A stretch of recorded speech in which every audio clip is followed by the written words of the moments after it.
Makalangit naming Ama, sa pagdulog po namin sa iyo sa gabing ito sa kalugod-lugod na pangalan ng Panginoong Yesus, kami po'y nagagalak na palapit kami ng palapit sa banal na mga araw na ito, na may pagkabatid na ginugunita nito ang pinakadakilang panahon sa lupa.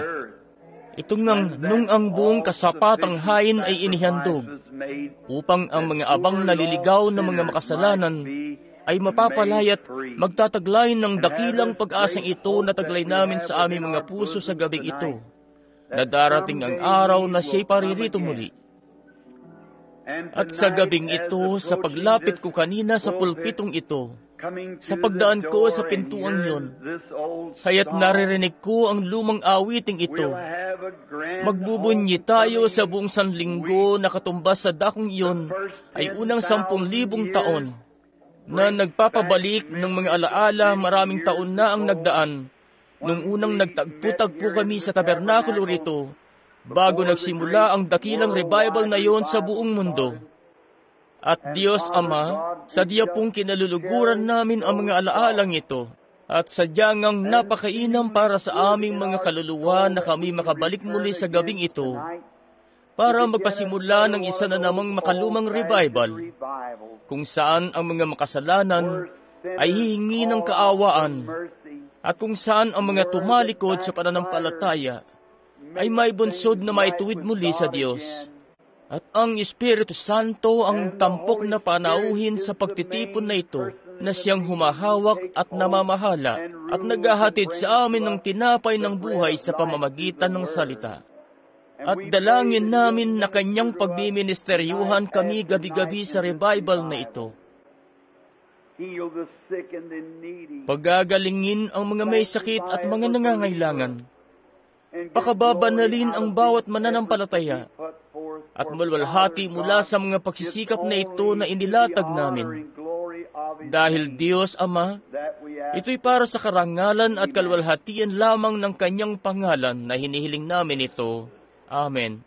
Ito po'y para tuparin ang isang pangako na binitawan ko 11 taon na ang nakararaan.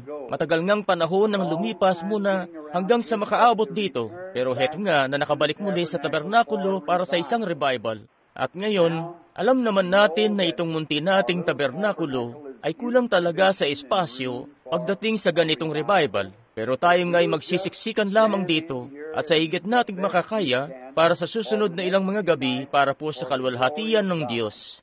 At gustong-gusto ko po talagang magdaos ng pagtitipon sa loob ng iglesia. Maraming mga lugar, dinadaos namin yon sa mga stadium at maging sa labas at sa mga arena. Pero may kung ano pong bagay na kaiba talaga kapag dito idinaraos sa may simbahan. Parang ang may kung anong kaluguran na mas lakip-lakip na pagbubuklod kapag narito ka sa iglesia. Doon po sa mga arena, sa mga dako na pinagdadausan ng mundo, tayo nagpapasalamat sa pribilehiyo na makapagdaos doon. Pero may kung ano ngang parang pumipigil na parang maladyablong kapangyarihan na kinakailangan mong gapiin muna bago magpasimula ng revival. At kaya naman, sa pagparito nyo sa simbahan, ito nga'y lugar kung saan nananahan ang Diyos na makaparito kayo sa tahanan niya para makapagdaos ng isang pagtitipon. At ngayon nagagalak tayo sa gabing ito na makita ang dati ng mga mukha na mga ilang taon na ring nagdaan nang huli kong makita sa pagmiministeryo ko rito sa tabernakulo. Kaya't ang makita si kapatid na Graham na narito, at si kapatid na Curtis, at kapatid na babaeng Angie, at kapatid na babaeng Gertie na narito, at kapatid na Cox, at kapatid na babaeng Cox, at oo, naku, marami pa sa inyo, kapatid na babaeng Spencer, at kapatid na Spencer, at lahat po kayo na nanaparito. Galak na galak po kami, si Nanay at Ginang Slaughter, at ang kapatid na lalaki rito, sadyang ang marami-rami pa rin. Ilan po sa inyo ang narito na noon nung magpasimula tayo rito? O ang ibig kong sabihin, mula nung umalis ako para magtungo sa labas para sa revival, patingin po ng inyong mga kamay. Sa lahat nga ng dako ng simbahan ngayong gabi, tingnan nyo ang mga kamay. Napakainam po. Ngayon tayo'y nalalaman natin na ang mga revival na ito ay dumarating lamang sa pamamagitan ng Espiritu Santo. Siya mismo ang siyang nagdadala ng revival. At di natin yun magagawa sa ganang atin. Mga pagsisikap lang ang kaya nating gawin. At kailangang pagpalain ng Diyos ang pagsisikap na yun. At nagtitiwala tayo na gagawin niya. Binabanggit ko sa may bahay ko nung bumibiyahe kami rito, hindi na po ako nakakain ng hapunan ngayong gabi. Masyado pong maraming ginagawa. 2:00 na po ng hapon kahapon nung nakapagpalit ako ng suot mula nung bumangon ako ng umaga kahapon. Yun yung may tumawag sa telepono. At 2:00 yun nung may agaran akong tawag para kay Dr. Adair sa Louisville. At ayan nga't maraming iba pang tawag at sa mga veterano, may isa na mula sa ospital ang sabi, bueno, tuwi-tuwi na kami naghihintay. At kung meron pang mas matindi sa impyerno sa pagsapit namin doon, ay itong mas matinding kadalamhatian ng paghihintay. At talagang mga pagsusumamo at mga iyakan po galing sa iba't ibang dako, galing sa daan-daang mga ministro. At ako na po ang nagsasabi sa inyo, nabubuhay tayo sa isa sa pinakadakilang araw na nasilayan ng mundong ito. Isa sa pinakadakilang panahon. At ganoon na lamang ang kagalakan ko na makita ang pagkagutom sa mga puso ng mga taong ito na mag-asampa tungkol sa Diyos. Ngayon, inilagay ko nga sa puso ko, idinadalangin ko na ito'y nasa kalooban ng Diyos. At siya nga pala, may ilang tao na nakatayo riyan sa likod. Iniisip ko, may maupuan pa naman tayo rito na isang munting bangko. Iniisip ko kung hindi ba't maayos natin yung munting bangkong yan sa ilan sa mga binibini o sino man na nakatayo riyan sa likod na maaari sigurong, heto, niisip ko nga kung ang ilan sa kanila siguro rito o kung ano, pumarito lang at maupo sa bangko rito, dito po sa unahan. Parahil, kapatid na Ben, ikinigagalak namin na makita ka na narito. Yung huling nakita kita ay nung naroon ako sa San Fernando Valley, California, ilang linggo ang nakararaan. At sige po't, may mga lugar pa rito kung gusto niyong pumarito. Kayo ng mga nakatayo riyan sa likod. At ngayon, kung gusto niyong pumarito, sige po, magpunta na po agad. Ito po ang bakante pang upuan sa may entablado rito. At may bakante pa rin sa banda rito. At dadalhin lang sa may altar. Gusto naming komportable kayo. At binanggit ko sa may bahay ko na ipinangako ko sa sarili ko na sa pamamagitan ng tulong ng Diyos na di ko pahabain ang pagdaraos ng mga gawain na mangungusap lang ako ng 30 minuto loobin ng Panginoon. At yun po'y himala kung tutuusin dahil di po ako mabilis magpasimula. At heto nga nasusubukan ko at dahil sa at heto rin na mamaya kami itong bukas ng gabi. Ngayong gabi, ang paksa ko ay ang ikalawang pagparito ng Panginoon. At bukas ng gabi ay gabi ng komunyon. At nilalayan ko na mangusap tungkol sa komunyon ayon sa lumang tipan. At tayo po'y bukas ng gabi ang opisyal na gabi ng komunyon. Dahil yun yung gabi ng ating Panginoon ay ipinagkanulo. At opisyal na gabi ng komunyon po yun. At pagkatapos ng mga gawain bukas ng gabi, regular na gawain ng pangangaral, dadako tayo sa komunyon. At ang lahat po'y iniimbitahan na pumunta kasama namin at makisalo sa maluwalhating bagay na ito na iniwan sa atin ng Panginoong Yesus. At pagkatapos sa kasunod na gabi, loobin ng Panginoon, yamang yun ang gabi ng pagpapako sa krus. Ang nais ko, kung namang talakayin, mula sa ibang silip marahil kumpara sa mga naririnig nyo na sa radyo, ang pagpapako sa krus. At pagkatapos sa Sabado ng gabi, ang paglilibing. Linggo ng umaga ng 6:00, may pagbubukang liwayway na gawain. 10:00, may gawain para sa pagbabautismo. At kung may mga magpapabautismo. At pagkatapos ay mensahe sa umaga ng Pasko ng Pagkabuhay. At sa linggo ng gabi, loobin ng Panginoon, aasahan natin ang isang maikling mensahe patungkol sa ang ebidensya ng pagkabuhay na maguli at isang gawain ng pagpapagaling. Regular na gawain ng pagpapagaling po katulad ng idinaraos natin sa pagtitipon sa regular na pagtitipon itong parating na linggo ng gabi. At kung di nyo pa nasasaksihan ito, at ang mga kaibigan nyo ay di pa kailan nasasaksihan ang nakikitang ebidensya ng pagkabuhay na maguli ni Jesus, umaasa ako na kanyang ipangyayari yon, gaya ng ipinangyari na niya sa mga nagdaang taon na mga pagtitipon, na magpapakita mismo rito at gagawin ang siyaring mga bagay na kanyang ginawa nung siya'y narito pa sa lupa. At nananabik tayo sa pagkakataon na yan, ang pagparito na darating. Sige po, lumapit lang at maupo ng komportable. At tiniisip ko, kung pwede siguro bukas ng gabi, ay makakakuha tayo ng iba pang mga upuan mula sa ibang lugar. Siguro dun sa punerarya o kung saan man na makakahiram tayo ng ilan pa, na siguro ipupwesto dyan sa mga gilid pa. Gusto kasi nating ang lahat ay maging komportable. Ilan po rito ang umiibig talaga sa Panginoon ng lahat-lahat sa kaibuturan nyo? Ngayon, atin nang ang ibaling ang ating paggiliw kay Kristo at sadya pong tumuon na ngayon. Di po tayo naparito para sa kung anong mga doktrina. Tayo po'y naparito para sambahin ang Panginoon. At naparito nga tayo para anyayahan ang lahat mula sa bawat kredo, kulay, uri, at di yun mahalaga rito. Tayo nga'y pumaparito para sambahin ang Panginoon at magkakaroon mismo ng kalahating oras ng makalumang awitan at bago magsimula ang mga gawain. At ngayon, bukas ng gabi, sisikapin kong magsimula gaya sa gabing ito ng sakto, kung maaari, 8:00, at magpalabas ng mas maaga para makabalik tayo sa susunod na gabi. At ngayon, ang lahat po'y malugod na tinatanggap, at sa ating mga bisita, kayo po'y higit na malugod na tinatanggap na pumarito lang sa pagbubuklod, at pagkatapos ng gawain, kayo po ng mga taga rito sa iglesia na dumadalo rito, siguraduhin nyo na makakamayan nyo ang bawat isa sa abot ng makakaya nyo. Sikapin nyo, ilayon nyo na maibaba ang anumang isagabal, at sadyang magtamasa ng malwalhating panahon, at di nyo alam kung anong maaaring gawin ng ating Panginoon sa panahon na ito ng Pasko ng Pagkabuhay, at tayo lamang ay nananabik sa dakilang mga bagay. Ngayon, sa pinagpalang salita, nais ko lamang magbasa muna ng isang talata o isang taludtod o dalawa mula sa Ebanghelyo ni San Lucas at sa 15 kabanata sa 8 talata. O aling babae na may 10 putol na pilak, na kung mawalan siya ng 1 putol, ay hindi baga magpapaningas ng 1 ilawan at wawalisan ng bahay, at hahanaping masikap hanggang sa ito'y masumpungan niya? At pagka nasumpungan niya, ay titipunin niya ang kanyang mga kaibigan at mga kapitbahay na sinasabi, makipagkatuwa kayo sa akin, sapagkat nasumpungan ko ang 1 putol na nawala sa akin.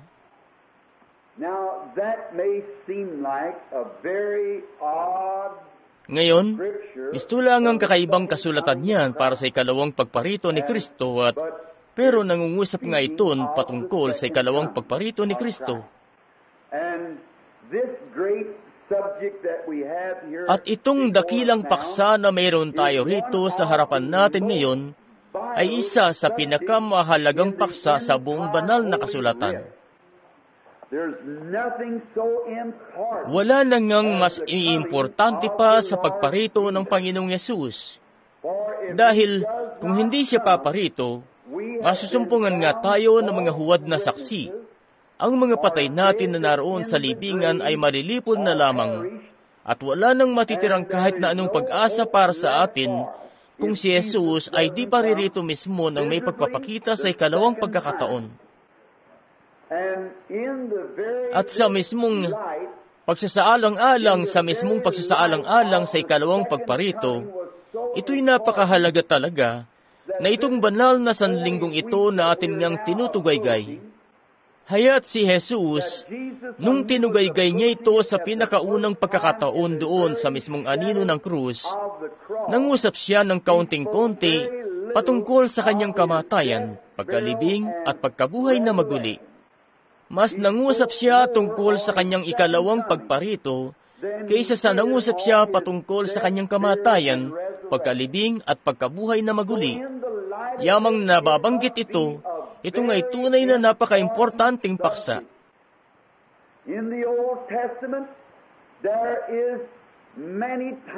Sa Lumang Tipan, mas higit na maraming kasulatan sa Lumang Tipan ang pumapatungkol sa 2 pagparito ni Kristo kumpara sa unang pagparito ni Kristo.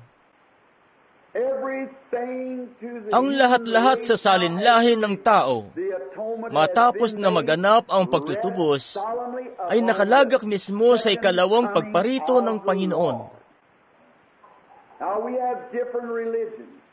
Ngayon, marami tayong iba't ibang mga relihiyon, at marami rin tayong iba't ibang mga motibo at iba't ibang mga teolohiya, pero ang relihiyong Kristiyano ay nakabase mismo sa kamatayan, pagkalibing at pagkabuhay na maguli at sa ikalawang pagparito ng Panginoon.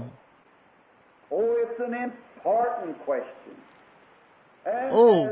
Yun nga'y napaka-importanteng katanungan. At sa ating pagtugaygay ngayon, sa akin pong taos-pusong pagbubulay, tayo nabubuhay na sa mismong anino ng kanyang ikalawang pagparito. Ayan nga't, sa paraan ng pagkakita ko ayon sa kasulatan, wala nang pag-asa pa ang natitira para sa iglesia maliban sa ikalawang pagparito ng Panginoon. Hayan nga't, ang sanlibutan sa ligaw at pandemonikong kalagayan nito ay talagang lubusan ng wala ng kontrol. Hayan nga ang lahat ng mga organisasyon na gawang tao sa buong mundo. Di na kayang pamahalaan ng mga hari ang kanilang mga nasasakupan, ni ang mga diktador ay di na rin nila kayang kontrolin ang mga nasasakupan nila. Kahit pa demokrasya, wala na rin kapit sa mga nasasakupan niya, at wala na talagang kapag-apag-asa ang natitira, kundi ang ikalawang pagparito ng Panginoong Yesus.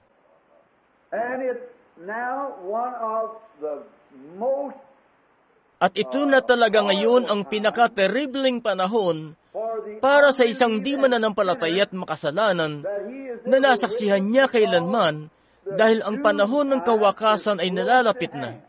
At gayon pa may pinaka-pinagpalang panahon para sa isang mananampalataya dahil ang kanyang katubusan ay nalalapit na. Haya't may dalawang pangkat sa mundo sa gabing ito, ang mananampalataya at ang di mananampalataya. Ang isang ay tatanggapin ng Panginoon sa pagparito, at ang isa'y hahatulan ng Panginoon sa pagparito. Sa kanyang pagparito, ang isa ay pagpapalain, at ang isa ay susumpain sa kanyang pagpapakita. At yamang ang bagay na ito'y napaka-importanteng bagay, binubulay ko nga bago sa gabing ito, ang ibig kong sabihin ng munti nating revival, na dapat nga tayong tumingin ng may katapatan at doon po sa mga kasulatan at tingnan kung gaano na ba tayo kalapit ngayon. Di ba't kung gusto kong malaman kung anong oras na, ako nga'y titingin sa aking relo. Kung gusto kong malaman kung ano ng araw sa sanlinggong ito na kinabubuhayan natin, o buwan man ng taon, titingin nga ako sa kalendaryo. At kaya, kung gusto kong malaman ng papalapit na panahon ng dakilang kaganapan na ito, titingin nga ako sa salita ng Diyos. Sinasabi kasi nito ang oras kung ito nga'y nalalapit na. Dahil sinasabi ng Biblia, datapwat kung magpasimulang mangyari ang mga bagay na ito, itaas ninyo ang inyong mga ulo, malapit na ang pagkatubos ninyo. Ang oras ay napipinto na talaga. Sa diyangang napakadakilang bagay yon kay Juan, ang may kapahayagan doon sa isla ng Patmos, nung makita niya ang paunang pagpapakita ng pagparito ng Panginoon. Nung makita niya ang mga sumpa na ipapataw sa mga di mananampalataya at ang mga pagpapala na inilagay naman sa mga mananampalataya, napasigaw siya ng malakas. Siya nawa, pumarito ka, Panginoong Yesus. Napuspos sa galak ang puso niya matapos na masaksihan niya ang lahat, ang mga kaganapan bago ang kanyang pagparito, na napasigaw siya. Siya nawa, pumarito ka, Panginoong Yesus. At nung ang buong kapanahunan ng iglesia ay dumaan sa paningin niya, at nakita niya ng malawakan ang lahat, kung papaano yun magaganap, ano pat napasigaw talaga siya. Pumarito ka, Panginoong Yesus. Walang pasubali na maluwalhating bagay na ang pagparito ng Panginoon ay nalalapit na. Si Jesus, nung ang kanyang mga alagad ay napunta sa punto na ang hinahanap-hanap nila ay mga bagay na karnal o mga bagay na natural sa lupa. Ngayon, dito po'y huminto muna tayo pansumandali. Hindi kasi laging sa karnalidad lang tayo napapalayo. Kung minsan, maging sa mga natural na bagay ay napapalayo tayo. Ang mga lingkod ni Jesus o mga alagad niya, itinuturo nila sa kanya ang templo ng bayan ng Jerusalem, yung dakilang templo kung saan ang Diyos sa kanyang kaluwalhatiang Shekinah ay nagpakita sa dakong iyon ng kabanal-banalan sa lahat ng banal. At nung banggitin ng mga alagad sa kanya kung paanong kaiinam nung pagkakalagay ng mga bato roon, kung paanong dakila ang dalubhasang kaisipan ng Diyos na nagtalaga sa mga batong yun, na gayong tinapya sa iba't ibang bahagi ng mundo ay naglakip-lakip, at sa 40 taon ng pagpapatayo ng templo, ay wala ni langit-ngit man galing sa lagari o tunog ng martilyo ang narinig. Ganong kadalubhasa ang pagkakalakip ng mga yon sa isa't isa. At maging kung papaanong ang Diyos ay lumukob doon, at mga kerubin, at kung papaanong ipinamalas noon ang kanyang kaluwalhatiang Shekinah, at kung papaanong ang mga lagad ay may higit na inaasahan sa dakilang simbahan na yon. At pagkatapos sinabi sa kanila ni Jesus, huwag kayong tumuon sa mga bagay na ito, gayong banal na dako yon. Isa nga yung mainam na dako, isa nga yung dako, isang bahay na pinapanahanan ng Panginoon. Pero ang sabi ni Jesus, huwag kayong tumuon sa mga bagay na ito. May bagay ako na dapat sabihin sa inyo na higit na mas dakila kaysa rito, sapagkat darating ang panahon, sabi niya, na wala ni isamang bato ang nakapatong pa rin sa isa pang bato rito. Kahit na gaano pang kaingat tayo na alagaan ng sarili nating pisikal na katawan, kahit na gaano pang kasigasig ang trinatrabaho natin para sa ating organisasyon, kahit na gaano pang kasigasig ang trinatrabaho natin sa ating iglesia para sa ating kaayusan sa iglesia, darating ang panahon ng mga bagay na yon ay maglalahot lilipas. Sinimulang mangusap ni Jesus sa kanila tungkol sa bagay na yon at sabi nila, ano ba ang magiging tanda na papalapit na ang katapusan ng mundo? At sinimulang mangusap ni Jesus sa kanila, darating ang panahon na walang maiiwang bato na nakapatong sa isa pang bato rito. Makakarinig kayo ng mga digmaan at alingaw-ngaw ng digmaan, salot, mga lindol sa iba't ibang lugar.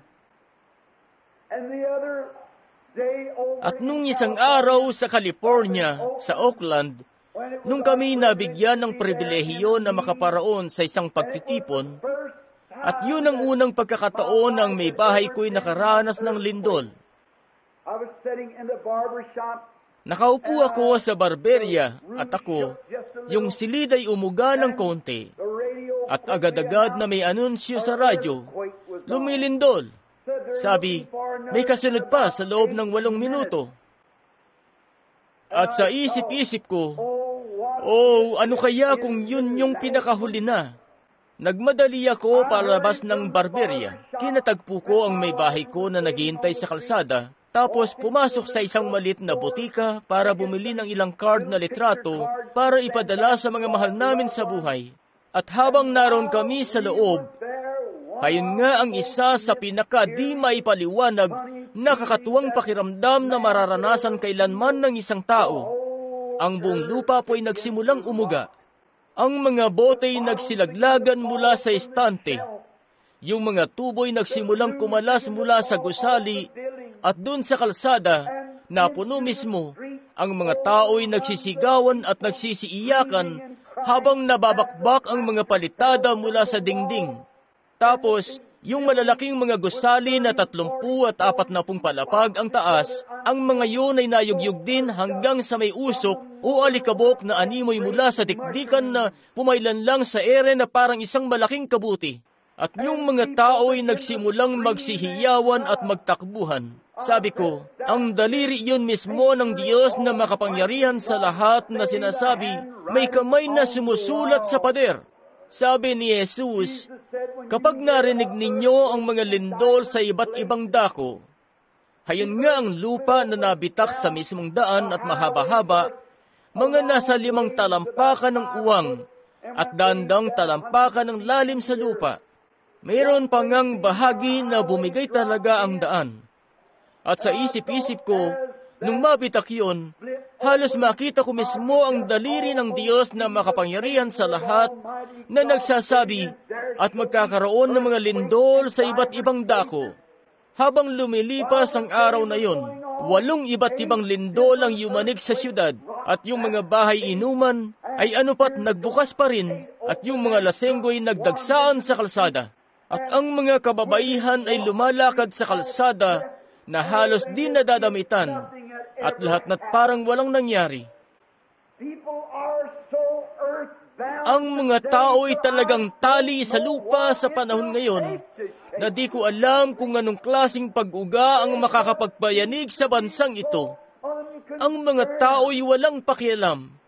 Di talaga nila alintana. At may isa pa nga na nagbiro. Naulinigan ko siya at nakita mismo ng mata ko. Sabi, nakita niyo ba yung ginawa ko? Winagayway ko lang ang kamao ko. Ako si Superman. At sa isip-isip ko, grabing kalapastanganan. Di pa nga kalapastanganan yon sa isip-isip ko, kumpara sa naisip ko rito sa mismong bayan natin noong bumibiyahe ako sa Dangbayan kagabi papuntang Georgetown. Dito mismo sa pagtawid sa bahagi rito, bago kayo makarating doon sa bukana ng bagong daang bayan, may malaking karatula po roon at sabi doon, siya'y nabuhay, ang may buhay. At yung mismong katabi roong karatula, 2 lang na karatula yon ang sabi, kung saan may Budweiser, may buhay. At sa isip-isip ko, grabing kalapastanganan, sukdulan na talaga. At yun naman ang sinasabi ng Biblia, na bago ang ikalawang pagparito ni Kristo, na ang mga tao ay magiging lapastangan, magsisilakad sa kani-kanilang masamang pita, mga walang paglulubag at palabintangin. Ganon na lamang na ang mundo'y nasadlak sa lubhang pagkaligaw ng isip. Sa Bombay, India, nito lang nung si Billy, ang anak ko pong lalaki, at ako'y magpunta sa dako roon sa isang malaking pagtitipon, kung saan makasampung libong mga Hindu ang isinuko ang kanilang buhay kay Kristo, doon nga'y dumating ang isang malaking babala.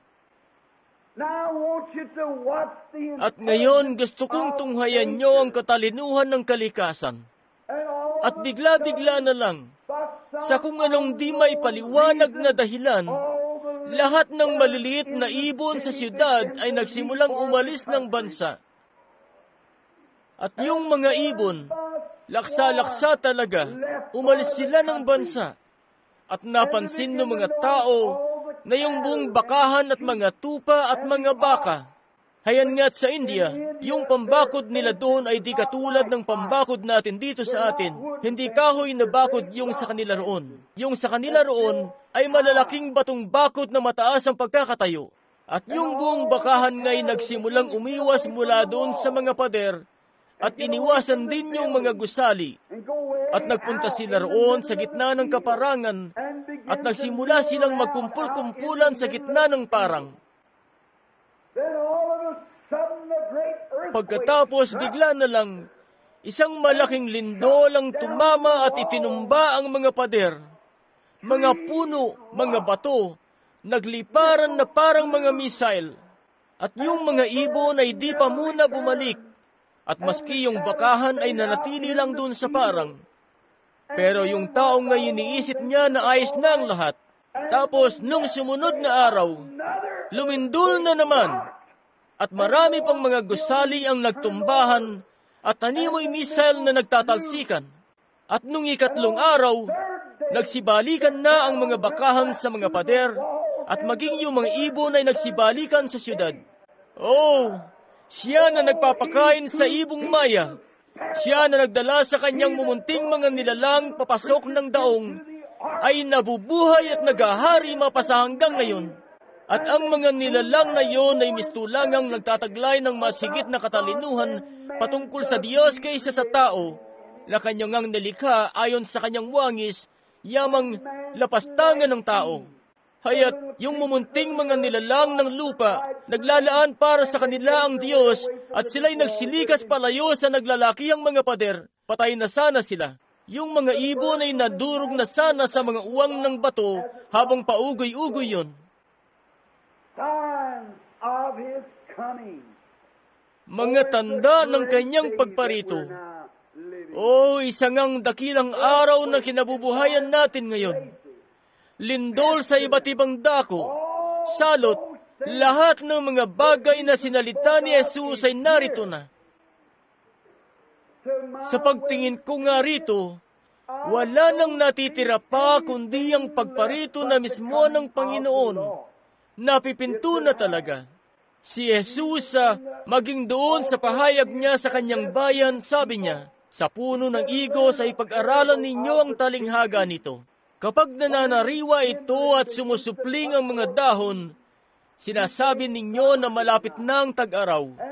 At kapag nakita na ninyo ang mga bagay na ito ay nangyayari na, alam na ninyo ng panahon ay nalalapit na. Pansinin ninyo kung ano ang puno ng igos. Ang puno ng igos noon pa ay itong bansa ng mga Hudyo. Mangyaring hindi lang ang puno ng igos ang kanyang binanggit, bagkus ang iba pang mga puno. Kapag nakita na ninyo ng puno ng igos at ang iba pang mga puno ay nagsusupling na, ngayon, hindi lamang yung puno ng igos ang binanggit niya, maging yung iba pang mga puno. Ngayon, pansinin nga natin kung kailan itong pagsusupling niya ng mga usbong. Tayo ngayon nabubuhay sa isang napakakaibang panahon sa nakalipas na ilang taon. Nagtamasa ang iglesyang hentil ng isa sa pinakadakilang revival na natamasa niya mula nung mga araw ng mga alagad. At ang iglesyang hentil nga'y wala pang ganong revival nung panahon na yon. Ang iglesyang Hudyo ang may revival. Pero ang iglesyang hentil sa nakalipas na 10 o 12 taon ay nagtamasa mismo ng pinakadakilang revival sa kasaysayan. Naiisip nga natin yung revival kina Martin Luther. Siya nga, dakila yun, pero sa bansang Aliman lang. Naiisip natin yung revival ni Wesley doon sa Inglaterra. Lumaganap ngayon hanggang dito at sa ilang mga isla ng Britanya, pero di nga abot-abot ang paglaganap. Pero sa araw na ito mismo, itong revival na nagaganap, ukol sa sobrenatural, talagang lumaganap ng dagat sa walang hanggang dagat sa buong mundo mismo. Sa pamamagitan ng malawakang sakop ng radyo at magasin at mga ebanghelista na nagsihayo sa labas, di man tinataguyod ng sangkatauhan at nagdala ng revival sa 10,000 makailang libo na mga kaluluwa na mga ipinanganak sa kaharian ng Diyos.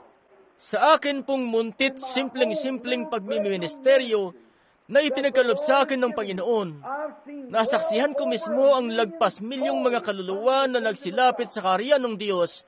Isipin niyo yon. Hayan nga ang iba na taglay itong malalaking mga pagmiministeryo na talagang laganap mismo sa radyo at sa kung ano-ano pa. Nakakaabot sa milyon-milyon. May mga apoy nga ng revival na nag-aalab sa bawat burol sa buong mundo. Halos lahat, mula pa nung 10 taon ang nakararaan, mula nung ako, magpasimula tayo ng revival, nasa huling panahon na talaga tayo. Ngayon, pansinin. Hayan nga, bago yun, ipinopesiya niya rito, at ang sabi, ang mga pader ng Jerusalem ay yuyurakan ng mga hentil hanggang sa ang dispensasyon ng mga hentil ay magwakas. Ano pat kinupkub yun ng mga Mohammedan? Napagtanto natin yan. At gusto ko pong tingnan niyo mismo ang krisis na yan sa gabing ito.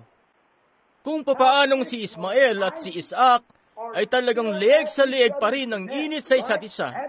Doon sa Jerusalem, kung saan inihula na gano'n ang mangyayari.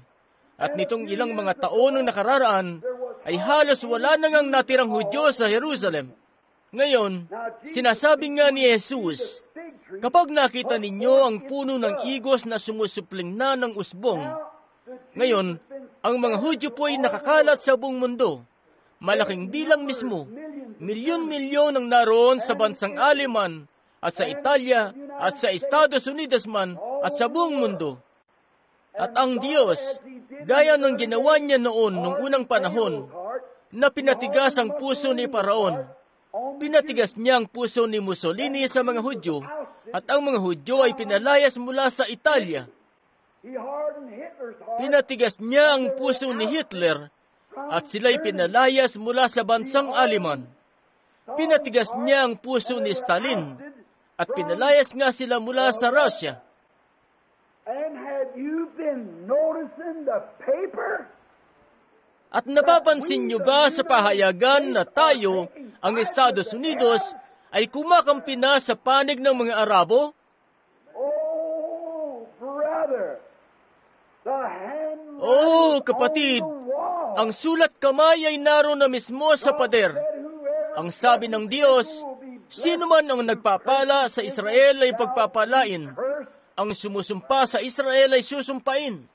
Now, I'll have a Ngayon, may litrato po ako roon sa bahay, o sa tingin ko ay may humiram nun ngayon, ng tawag ng mga siyentipiko roon ay 3 minuto bago ang hating gabi. Kung mismong daigdig na ng siyensya ang nagsasabing, ang tiktak ng orasan ay umabot na sa 3 minuto bago ang hating gabi. At sa tingin ko nga'y, pinaiklipan nila ito ngayon at 1 minuto na lang daw bago maghating gabi. Yamang natuklasan ng mga makapangyarihang bansa ng hydrogen o oxygen, atomika, ay maari pala nilang gamitin. Na kaya pala nitong magdulot ng sukdulang pagkawasak sa loob lamang ng 5 minuto. Kaya nga nilang gawin yon, siguradong sigurado, kahit ngayon pang gabi na walang matitira kahit isang buhay na tao sa buong kontinente ng Hilagang Amerika sa loob lamang ng 30 minuto. Ano pat, nasa kamay yun ng sangkumpol na mga di naniniwala sa Diyos na malaki ang pagkamuhi sa atin.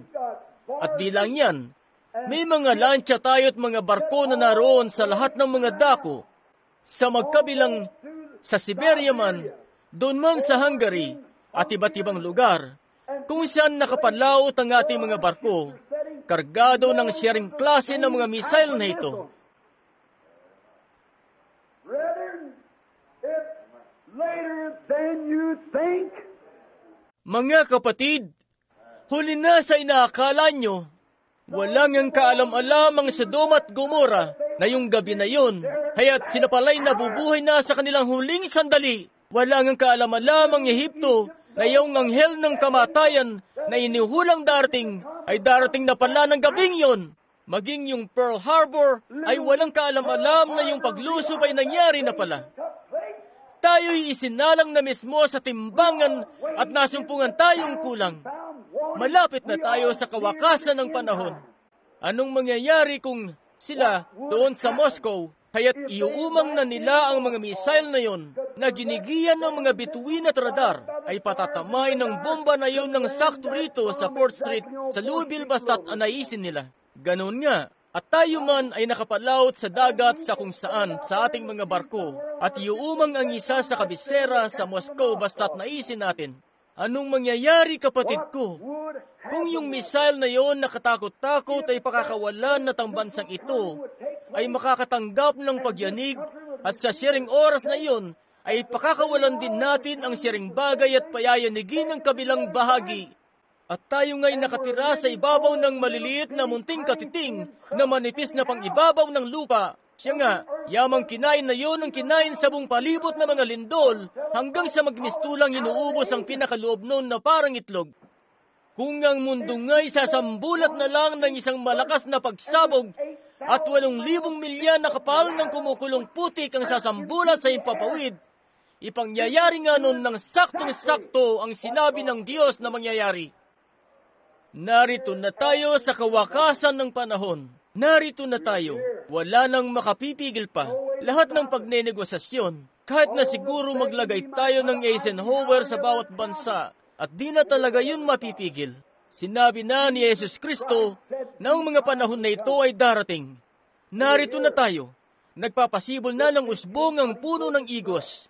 Sa litratong ito, doon mismo sa Iran, mababasa nyo yun sa Luke Magazine kung papaanong may mga naglalakihang mga eroplano sila dun at eroplano ang isinasakay ng mga Hudyo. Libo-libo sila. Sila'y naroon ng matagal na panahon at mula pa noong panahon na dinala sila roon ng Babylonia, naroon na sila ng 25,000 taon at nanatili roon. Sila nga'y nag-aararo doon gamit ang mga gawang kahoy na kasangkapan. Wala silang kaalam-alam na si Jesus ay naparito noon sa lupa. Wala nga rin silang kaalam-alam maliban sa kanilang makalumang Hudyong tradisyon, mga tradisyon na kinagisnan nila. At nung ang mga eroplanong ito'y lumapag doon at nagsimulang isakay ang mga Hudyong ito para dalhin sila pabalik sa kanilang sarili mismong lupain, iprinopesiya ng propeta 28 o 30 taon ang nakararaan. At sabi, sa paglabas nila mula sa pagkaalipin, dadalhin sila ng Diyos sa mga pakpak ng mga agila. Nakita ng propeta ang pagdating ng eroplano. Nakita niya ang kanilang paglapag at isinasakay sila at dinadala sila pabalik sa lupang tinubuan. Hindi niya alam ang tawag doon. Kanya lang, mukhang agila yon sa paningin niya. Kaya ang sabi niya, ang mga taong yon ay dadalhin sa likod ng mga pakpak ng mga agila. At nung makababa na sila mula roon sa sasakyang iyon na panghipapawid, at naroon ang mga kabataan na inaalalayan ng matatanda, sila nga'y kinapanayam. At sabi nila, kayo po ba'y bumalik sa lupang tinubuan para mamatay? Sagot nga nila, hindi. Bumalik kami para makita ang Mesiyas. O naglalakihang mga barko na pinaandar ng uling mula sa iba't ibang panig ng mundo. Sa huli nitong ilang mga taon, nagsidaong ang mga iyon sa Jerusalem, sakay ang matatandang Hudyo. May mga bata't matatanda, suot-suot nila ang mga balabal nila galing sa silangan, galing sa kanluran. At doon sa kabisera sa may Jerusalem, ay wumamawagayway ang matandang bituin ni David na may 6 na tulis, ang pinakamatandang watawat sa buong mundo na 25 taon nang hindi wumamawagayway, na sa gabing ito'y isa na siyang deklaradong bansa. Ang puno ng igos ay nagpapasibol na ng kanyang mga usbong. Jerusalem is growing. Ang Jerusalem ay lumalago. Ipinanunumbalik na ng Panginoon. Mga tanda na inihula ng mga propeta. Mga araw ng hentil ay bilang na, punong-puno ng pagkabalisa. Bumalik na o mga nangalat magbalik na. Sapagkat ang araw ng pagkatubos ay malapit na, puso ng mga tao ay lupaypay sa takot. Tiyaking puspos ng Espiritu ng Diyos na inyong mga ilaw ay pinag-ilaw. Tumingala, ang inyong pagkatubos ay malapit na. Huli na po sa inaakala natin. Hindi tayo nagpupunta sa simbahan para okupahan lang yung mga bangko. Hindi tayo nagpupunta sa simbahan para makinig lang ng isang mainam na pangangaral o nagpupunta sa simbahan para makapakinig ng mainam na musika. Ang mga yan ay may kanya-kanyang lugar. Pero ang dapat nga nating gawin sa pagparito sa iglesia ay ang maituwid tayo sa Diyos at para sa kaligtasan ng ating kaluluwa. Dahil ang araw ng pagtutubos ay malapit na. Si Jesus Kristo, ang anak ng Diyos, inihalin tulad ito, ang sabi niya sa isang babae. At sa paksa natin sa gabing ito, nakita natin ang babaeng ito. Umalis ang kanyang asawang lalaki, at ang babae na iwala niya ang isang mamahaling bato mula sa kanyang diadema. Ngayon, sisikapin kong ipaliwanag mismo ito. Sa panahon ngayon, kapag ang isang babae ikinasal na, siya'y nagsusuot ng singsing pangkasal bilang tanda na siya'y kasal na. Yun nga'y, upang ang ibang lalaki ay di na pwedeng manuyo pa sa kanya. Titingnan nila't makikita na siya pala'y kasal ng babae. Doon noon sa lumang panahon, di pa sila gumagamit noon ng singsing pangkasal. Ang meron sila noon ay diadema. Ang tawag nila doon ay diadema, na inilalagay nila sa ulo nila. May 10 mamahaling bato yun, at nakapaikot yon sa kanilang ulo. At tanda yun na sila'y babaeng kasal na, at wala ngang lalaki ang maaring makipag-ugnayan sa kanila. Wala ngang lalaki ang maaring manligaw sa kanila. Ang mga babaeng ito'y kasal na. Bawat isa sa mga mamahaling bato na yon. Kung may oras lang sana tayo, pero wala na po. Kaya titipirin ko po ang aking pananalita sa abot ng aking makakaya. Babanggitin ko sana sa inyo kung ano ang ibig sabihin ng bawat isa sa mga mamahaling bato na yon. Inilagay ang mga yun doon, at bawat mamahaling bato ay may katumbas na mabuting kalikasan ng babae. Yung una doon, tumutukoy sa kanyang pag-ibig sa kanyang asawang lalaki. Yung ikalawa, yung pangako niya ng kalinisang puri na siya'y mamumuhay ng malinis para sa asawang lalaki. At may ikatlo at ikaapat at ikalima hanggang doon sa ikasyam at sa ikasampu. Kung gusto niyo pong tingnan yon, tingnan niyo yon sa mga taga-Galasya 5. Masusumpungan niyo na yung babae na yon ay kumakatawan sa iglesia, at ang iglesia ay asawang babae na kinasal kay Kristo. At yung diadema na dapat suotin ng iglesia ay matatagpuan doon sa mga taga-Galasya 5, yaong pag-ibig, kagalakan, kapayapaan, pagpapahinuhod, kabutihan, kaamuan, kagandahang loob, pagtitiis. Yun yung diadema na dapat suotin ng iglesia. Pag-ibig sa kapatid, kabaitan, pakikipagbuklod. At ang naturang babaeng ito, nung ito'y marahil malapit na nung magdilim nung namalayan niya na naiwala niya ang isa sa mga mamahaling bato na yon. Kung may panahon nga na ang iglesia ay kailangan ng gumawa ng inventaryo para malaman nyo kung kumpleto lahat ang mga mamahaling bato nyo, ito na yung panahon na yun. Malapit ng dumilim. Yung mismong bantat kalipunan ng mga ulap ng sibilisasyo'y wawasakin at nakabinbin na mismo sa ibabaw ng lupa, kasalanan at kasamaan sa bawat panig. Nabubuhay tayo sa isang matinding panahon. Panahon na sobrang masama na talaga. Ang mga tao ay nagpupunta sa simbahan, pero pakunwari lang. Ang mga tao ay nagpupunta sa simbahan para panakipbutas lang sa kasamaan nila. Ang mga tao ay nagpupunta ng simbahan at nag-aangkin pa mismong Kristiyano, at hayat ang pamumuhay na may katulad sa iba pa sa sanlibutan. Umiinom, naninigarilyo, nagsusugal, ang mga kababaihan ay imoralang pananamit, nagsisipagsuot ng damit na di nga nila dapat isinusuot maging sa sarili nilang kwarto, at pagkatapos ay ilalantad pa sa lansangan sa harap mismo ng maraming tao. At yung dapat na pag-iibigan ng magkakapatid ay mistulang bagay na baliwala na lang halos.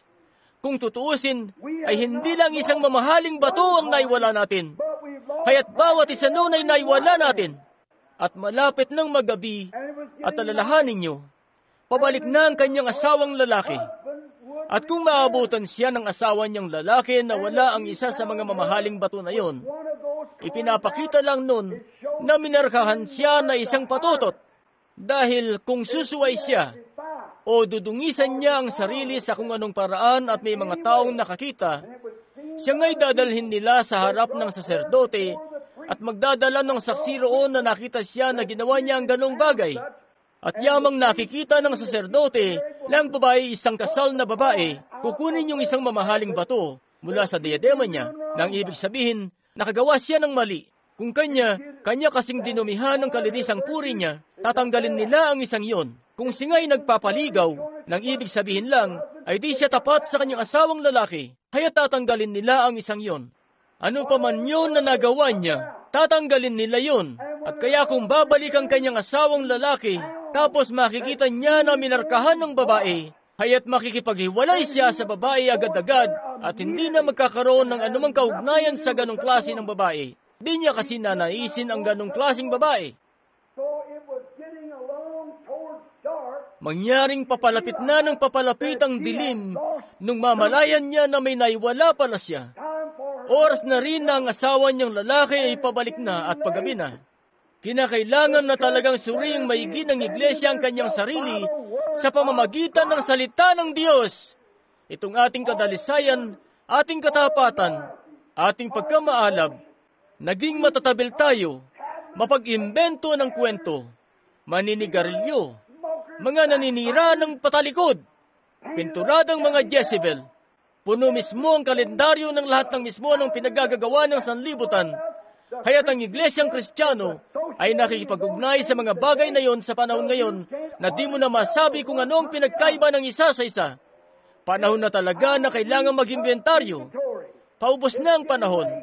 Ngayon, nang sa gayon, paubos na ang panahon, kaya ano pat, kinakailangan niya magsindi ng kandila.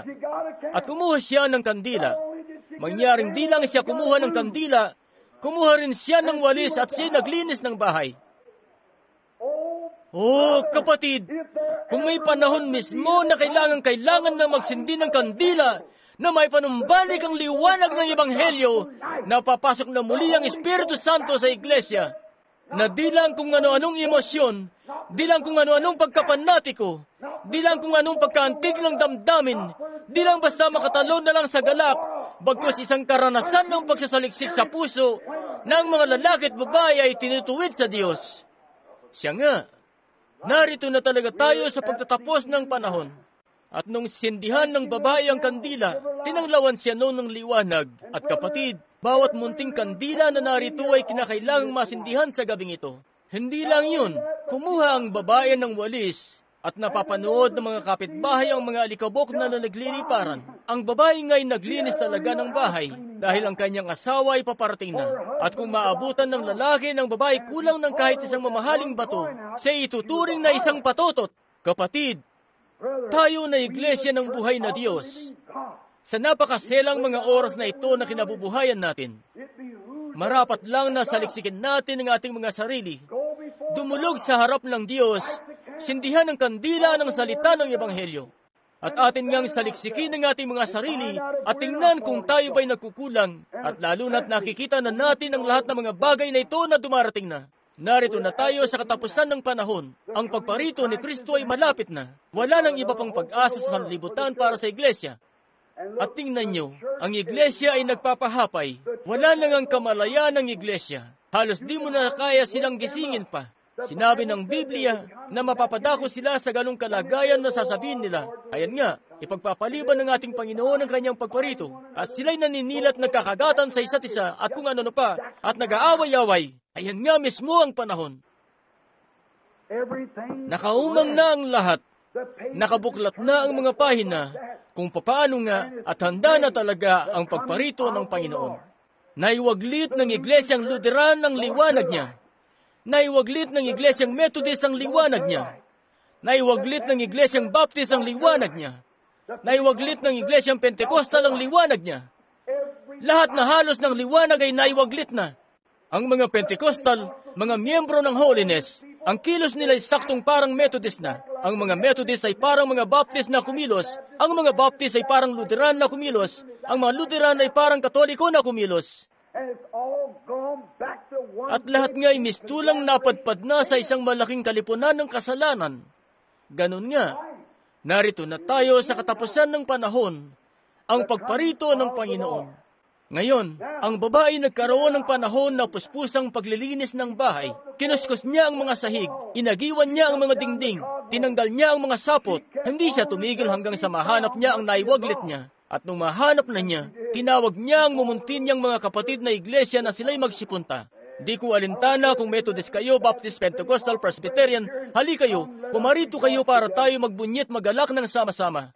Kapag dumating ang panahon na yan, kapag nasumpungan mismo ng iglesia ang pag-ibig nito sa kapatid, kapag nasumpungan ng iglesia ang banal nitong kalinisan, kapag nasumpungan ng iglesia ang dako nito kay Kristo, tatawag na ito sa iba pang mga bahagi ng katawan, hali kayo at magbunyi kasama namin. Ibig ng Diyos ng iglesia ay umibig sa Kanya. Sa tingin ko, linggo ng umaga yon noong mangusap ako patungkol sa kalinisang puri ng isang babae. Kung gaano ngang pinagpalang bagay yon, na wala ka ng masusupungan na mas kalugod-lugod pang bagay sa pag-uwi mo sa tahanan ng pagod, haya't nagkaloob ang Diyos sa lalaki ng isang asawang babae. Ang lalaki at babae ay di kayang paghiwalayin, sila'y isa. Sa paglalang, nilalang silang dalawa ng Diyos na magkalakip na iisa, at iisa ang puso nila, kaluluwa, isip at lahat. Noong likhain na niya ang tao sa alabok ng lupa, inihiwalay niya ang lalaki mula sa kanyang asawang babae. Noong gawin niya si Eva, hindi niya ginawa ang isang babae na pumulot ng panibagong alabok muli. Bagkus ay humugot siya mula sa tagiliran ni Adan ng tadyang at ginawan siya ng asawang babae. Ang sabi ng lalaki, siya'y buto ng aking buto, laman ng aking laman. Sila'y isa sa puso, kaluluwa at katawan. Yun ay tipo ni Kristo. Hindi hinango ng Diyos ang iglesia ni Kristo mula sa kung anong kredo. Hindi rin niya hinugot ito mula sa kung anong denominasyon. Hinugot niya ito mula sa mismong puso ni Kristo na ang sibat ay tumusok sa tagiliran niya, hayat sa pamamagitan ng dugo. Kapatid kong lalaki, kapatid kong babae, hindi ko alintana gaano man kayong karelihiyoso kung di kayo natatabunan ng dugo. mapapahamak kayo. Dadako tayo riyan sa makalawa pagkatapos ng bukas ng gabi para ipakita ko sa inyo kung gaanong kaimportante yon. Pero mapapahamak nga kayo kung wala ang dugo. Ngayon, nung gawin nga niya ang asawang babae na yon, siya isang katuwang. Siya nga'y naroon para ibigin ng lalaki. Siya'y bahagi ng lalaki. Ngayon, pakinggan niyong maigi. Ang isang lalaki o isang babae ay di makapupunta kahit kailan sa langit, maliban na sila'y maipanganak na muli. Di ko tinutukoy rito yung kesyo kayo nakapagsalita sa iba't ibang wika. Di ko tinutukoy rito yung kesyo kayo nakasigaw. Di ko tinutukoy rito yung kesyo kayo nakapagsayaw. Di ko tinutukoy rito yung kesyo kayo nakadalaw sa simbahan at regular pa nga na may buton pa kayong naikakabit dahil sa inyong katapatan. Ang mga bagay na yan ay mainam naman. Pero di yan ito. Kinakailangan nga mismo ng isang ganap na paglalakip na pag-ugnay sa pagitan niyo at ni Kristo. Hanggang sa kayo'y maging isa, na kayo'y isa. At kung hindi, papaano, nakikita niyo na ba na papauwi kayo ng gabi? Pagod, may pagkahapo, pagal. Sabihin na lang natin na kayo'y magsasaka, mekaniko, mangangaral, o kung ano man kayo, paroroon na sa pag-uwi niyo sa inyong munting tahanan. Nananabik nga kayo hanggang sa kayo'y makaabot doon. Bubuksan niyo ang pinto, at may munting kalugod-lugod na asawang babae ang nakatayo roon, na bumabati sa inyo. Siya'y maayos ang itsura at malinis. Lalapit siya sa inyo at hahalikan kayo sa pisngi, sasabihin niya, "Tay, pagod ka." Paupin ka niya sa mesilya, maupo siya sa hita mo. Yayakap niya ang mga bisig niya sa iyo at aalun ka sa pamamagitan ng pagtapik. Magmimistulang ang hindi ka pagod. May umaalo sa iyo. Isa nga yung bagay na ibinigay sa iyo ng Diyos para sa ganung layunin. Yun nga'y bahagi mo. Ngayon, yamang siya isang tunay na asawang babae. Pero papaano kaya kung ang mga labi na yon ay humalik sa ibang lalaki nung araw ding iyon o nung nagdaang araw? Papaano kung nalaman mo yon? Papaano kung ang mga bisig na yon ay umakap pala sa ibang lalaki? Si ganap na kasuklam-suklam dyan sa kandungan mo. Yung halik na yon ay papaso na parang halik ni Judas. Yung mga bisig na yon, pipiliin mo ngang di yun nakayapo sa iyo. O siguro siya nagpaganda pa. Napaalon-alon ang buhok, ng mga mata niya'y kulay tsokolate, ng mga pisngi malarosas, yung munti niyang palda ay planchado na marahil siya'y ganong kaaya-aya. Pero kung ang tunay na dalisay na makadiyos na paggalang at pag-ibig at tiwala ay wala roon, mas mabuti pang umalis na lang siya sa kandungan mo. Di ka nga magnanais ng anumang kaugnayan sa kanya. Siya isang kahiyan sa iyo. Di ko alintana gaano man siyang magpaganda. Siya'y malit-mali, maliban na lang kung mapatunayan siya na isang tunay na tapat na kasintahan na walang ibang iniibig kundi ikaw. Walang ibang nakahahalik sa kanyang mga labi kundi ikaw. Walang ibang mga bisig ang nakayayapos sa kanya kundi ikaw. At alam mo yun, grabing napakasarap sa pakiramdam, grabing kapanatagan. Hayan nga ang asawang lalaki at asawang babae na tipo ni Kristo at ng kanyang iglesia. At sa pagdalo nyo sa inyong simbahan, marahil nasa sa inyo ang pinakamagagandang mga upuan sa siyudad. Marahil nasa sa inyo ang pinakamataas na kampanaryo sa siyudad. Marahil nasa sa inyo ang pinakamainam na bakal na organ. Marahil kayo ang pinakamainam na manamit na parang ibong sinsonte pa kayo kung umawit. Pero sa kabila ng lahat ng iyan, kung kayo mahalik at nakipagligawan sa sanlibutan, yang mistulang halik na yan sa pisngi ni Kristo ay malahudas na halik. Di niya nanaisin na magkaroon ng anumang kaugnayan sa inyo. Haya't titingin siya sa singsing nyo ng pakikipagkasundo sa kasalan at makikita niya na may nagalaw sa diadema. Nakita niya na naiwaglit yung pag-ibig. Naging pakitang anyo na lamang. Nakita niya na naiwaglit yung katapatan. Nakihapit kayo sa sanlibutan. Nagpupunta kayo sa mga sayawan at mga kasayahang bugi-wugi at nagsisipanood ng marurumit bulok na programa sa telebisyon. Nangangalunya kayo laban kay Kristo sa Kanya. Yamang tinatawag niyo siyang asawa niyong lalaki. Sabi ng Biblia, sinasabi ninyo, ako'y mayaman, di nangangailangan ng anumang bagay.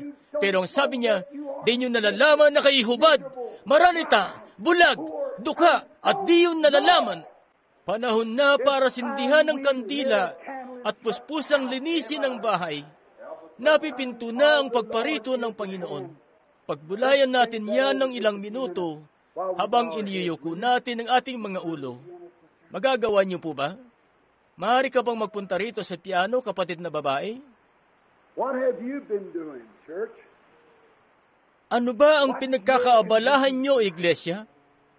Ano ba ang kondisyon niyo sa gabing ito? Sa pagtaas niyo ng inyong kamay sa inyong pamimintuho, may bagay ba na iwinawasto sa inyo? Kung magpapaligaw kayo sa sanlibutan, kung nakagagawa kayo ng mga bagay na mali, ang halik nyo, bulayin nyo po, Ginoo. Gusto kong tanungin kayo ng isang bagay. At ito rin ang gusto ko pong itanong sa inyo, binibini, hayan nga, at sa ginang. Kabataang babae, ano ang iisipin mo sa kasintahan mong lalaki kung malaman mo't nahuli mo na siya'y nakikipaghalikan at nakikisama sa ibang mga babae at may kasunduan ka na sa kanya at heto na siyang papalapit at tatapikin ka ng may pag-alos sa kamay at sasabihin, "Mahal, ikaw lang ang mahal ko." Sasabihin mo, "Napaka-ipokrito mo masyado. Umalis ka sa paningin ko." Ano ang inyong isipin niyo yun, Ginoo? Hindi nga lang tayo ipinagkasundo. Mangyaring ikinasal na tayo. Ang iglesia ay kasal kay Kristo.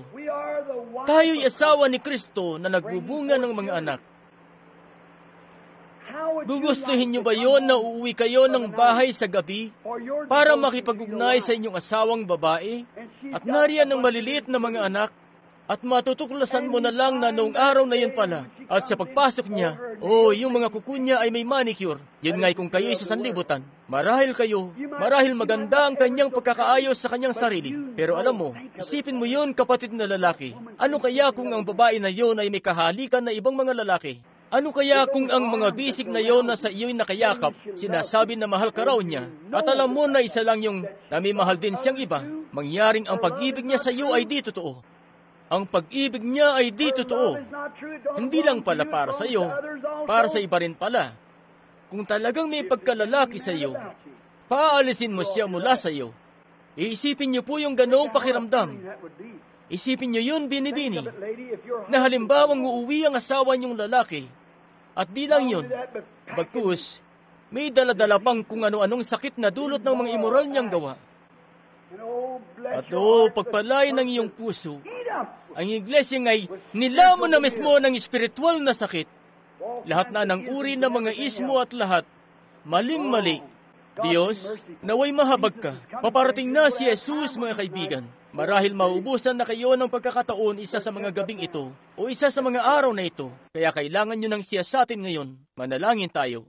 Ilan po sa inyo ang magsasabi, kapatid na Branham, habang nakayuko ang inyong mga ulo, nakataas ang inyong mga kamay, alalahanin mo po ako sa panalangin, kapatid na Branham. Dumudulog po ako sa gabing ito. Di po ako nagpunta rito para magpakita lang. Pagpalain kayo ng Diyos. Tingnan niyo po ang mga kamay. Hindi po ako nagpunta rito para magpakita lang. Sumadya po ako para masumpungan ang isang bagay at nananampalataya ako na nagsalita ang Diyos sa puso ko habang ikaw ay nangangaral. At napagtanto ko na ako po pala'y mali. Gusto kong maging tunay na totoong Kristiyano. Gusto kong maging tunay na umiibig na sa pagdulog ko sa aking Panginoon ay luluhod ako sa aking mga tuhod. Nais kong yakapin niya ako sa kanyang mga bisig. Sabihin, "O aking sinisinta." Naalala niyo ba si Solomon kung paano ang pagkakasabi niya roon?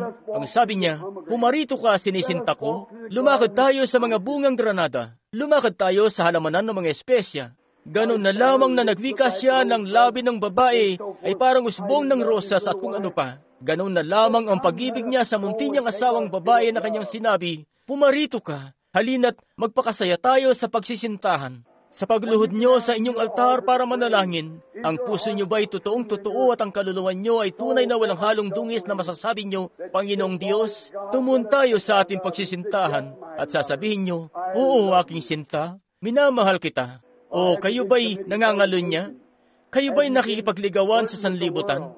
Haya't ang oras ng Panginoon ay malapit na, yamang-hayan na ang lahat ng mga tandang ito at mga kababalaghan na makasampung ilang libot ibang bagay ang nagaganap na tumuturo. Bawat panturo ay tumuturo mismo, tumidilim na. May panlalamig na sa iglesia. Mistulang ang revival ay tapos na. Ang huling bahagi malapit nang magtapos. At heto nga na, ano kaya kung masumpungan natin ang ating mga sarili sa pangangalan niya? Ano ang gagawin niya? Palalayasin niya tayo mula sa kanya at magsasabi, magsilayo kayo sa akin, kayo ng mga manggagawa ng kalikuan. Ngayon, kung meron muli rito na nagnanais na maalaala muli, mangyaring inihiling ko sa minutong ito, itaas niyong iyong mga kamay sa Diyos, sabihin, ako po'y sumusuko na ngayon at nagsasabi, sa pamamagitan ng biyaya ng Diyos, mula sa gabing ito ay mamumuhay na ako ng tunay na buhay sa tulong ng Diyos. Pagpalain ka ng Diyos, pagpalain ka ng Diyos, at ikaw kapatid na lalaki, ikaw kapatid na babae, ikaw kabataang babae, ikaw Ginoo, ikaw kapatid na lalaki, ikaw sa dakor ito, sa dakor yan, at sa iyo kabataang lalaki. Mayroon pa po ba rito na di pa naliligtas at magsasabi, kapatid na Branham, alalahanin mo po ako, hindi pa ako naipapanganak na muli kahit kailan. Alam ko sa sarili ko na di pa ako. Pakinggan nyo, di pa kayo ligtas hanggang sa kayo'y mismo'y may panganak na muli. Ibinabaling nyo pa lamang ang inyong mukha patungo sa isang bagay. Pero kapag tinanggap nyo na mismo si Kristo, kaya't kayo'y naipanganak ng muli, sabihin nyo, kapatid na Branham, di ko pa ito natatanggap. Alam ko na mali ako. Itinataas ko na ngayon ang aking mga kamay at magsasabi, ako po'y ilalahanin mo rin. Di pa ako ligtas kahit kailan. Di ko pa nasusubukan kahit kailan na maglingkod kay Kristo. Pero minimithi ko na ito'y sikaping gawin. Ipanalangin mo ako, kapatid na Branham. Magagawa niyo bang itaas sa inyong kamay? Meron po ba sa lugar na ito ngayon? Meron po ba rito na hindi pa naging Kristiyano kahit kailan? Na nagnanais na magtaas ng kamay na magsasabi, alalahanin mo po ako, kapatid, sa panalangin.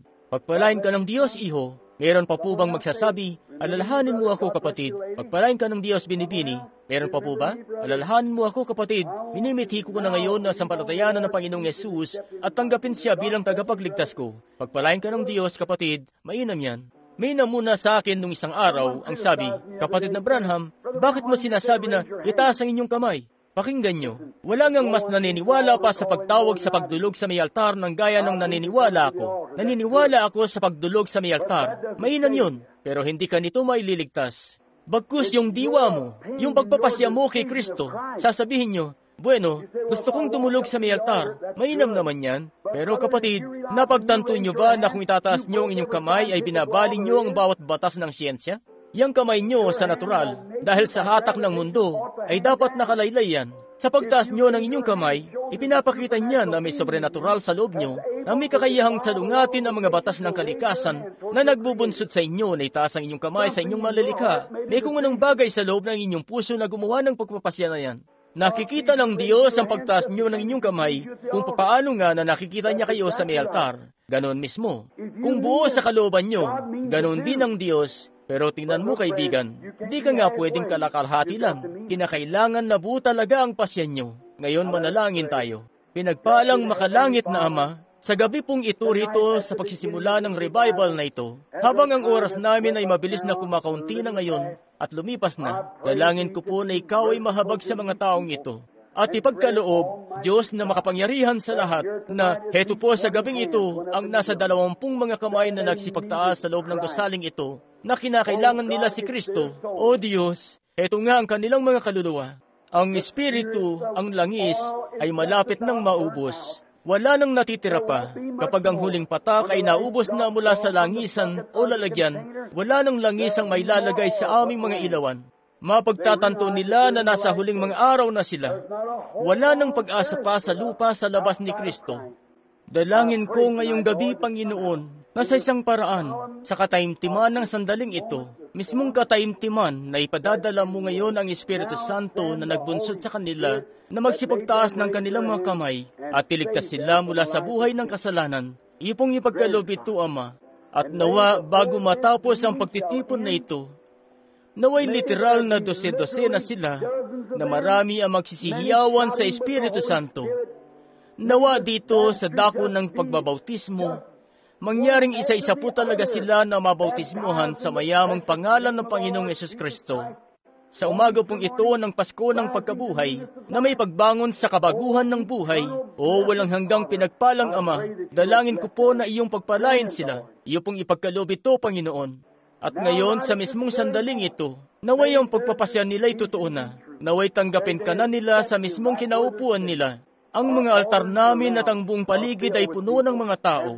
At dalangin namin na iyong ibunsod ng mga tao sa gabing ito ay maging lingkod mo sa pangalan ni Kristo. Habang nakayuko ang ating mga ulo, nais kong tanungin kayo ng isang taimtim na tanong. Kayo na mga nagsipagtaas ng inyong kamay at kayo na mga nananalangin. Alam ko na di kayo nagsipagtaas ng inyong kamay para ipakita lang sa akin na nagsipagtaas kayo ng kamay. Nagtaas kayo ng kamay dahil may kung anong bagay na nagsabi sa inyo. At inihayag nyo, habang nakataas ang inyong kamay, kapatid na Branham, ako po'y nananampalataya sa harap ng Diyos at sa mga narito. Ako po'y nananampalataya na may bagay na nangyari sa puso ko ngayong gabi na mula sa gabing ito ay magiging pinagbago na akong tao.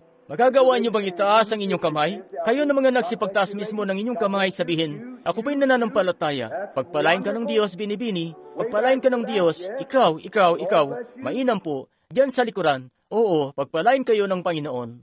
May iba pa ba na magtataas ng kamay? Magsasabi, ako po'y sumasampalataya na ngayon. Pagpalain ka ng Diyos, kapatid. Sinasabi sa akin ng Diyos sa gabing ito. Pagpalain ka ng Diyos, binibini diyan sa likod. Pagpalain ka ng Diyos, kabataang babae sa bandaryan. Sinasabi sa akin ng Panginoon sa oras na ito na may kung anong bagay na naganap sa puso ko at nananampalataya ako na ako'y makakakuha ng masigit pang kagalakan mula sa revival na ito kumpara sa kagalakan na natamasa ko sa buong buhay ko. God bless you. Pagpalain ka ng Diyos, sige, pagpalain ka ng Diyos, binibini na nakaupo rito. Iniisip ko na ito na ang oras para itaas mo ang iyong kamay rin. Meron pa po ba na magsasabi, iba nga sa pakiramdam, kapatid na Branham, naniniwala ako na sa pag-uwi ko mula sa iglesyang ito sa gabing ito, ay taglay ko na ang kamalayan na nalalapit na ang pagdating ni Kristo. Lalabas ako mula rito para ipamuhay ang isang pinagbago ng buhay. Ako'y magiging Kristiyano na talaga. Sa pamamagitan ng biyaya ng Diyos, nananampalataya ako na tinawag ako ng Diyos. At kung tinawag niya kayo, kayo'y sa Kanya. Tigilan niyo ang pakikipagligawan. Tigilan niyo na ang pakikipagligawan sa sanlibutan. Pumarito na kayo. Mamuhay na para sa Kanya ngayon. Sabihin, pinagsisisihan ko na ang lahat ng aking mga pagkakasala. At ngayon ay tinatanggap ko na si Kristo bilang aking tagapagligtas.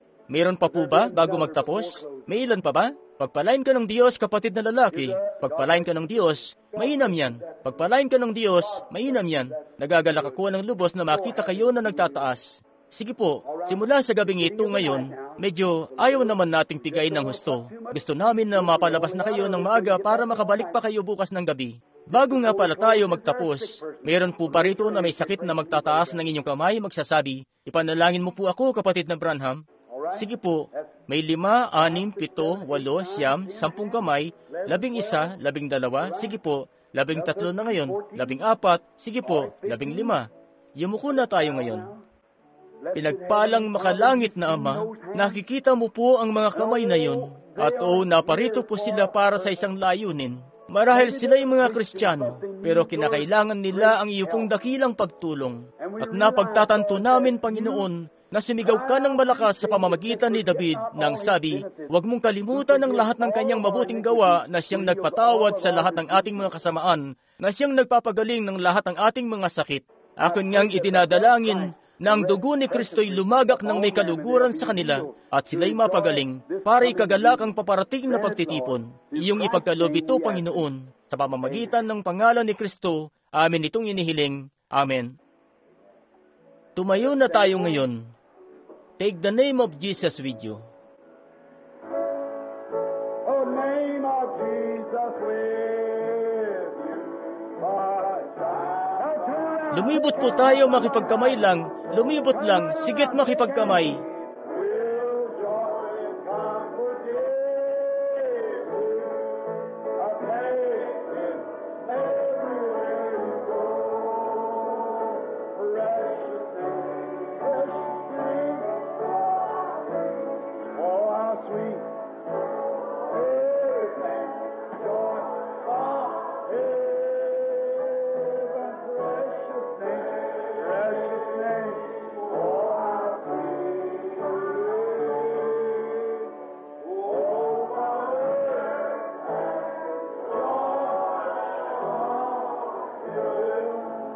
Ngayon, tayo po'y tumaimtim habang humaharap tayo sa gawirito, awitin ito ng marahan.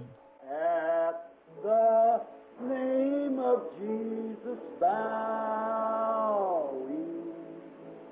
falling, prostrate at His feet, King of kings in heaven will crown Him. Oh, when our journey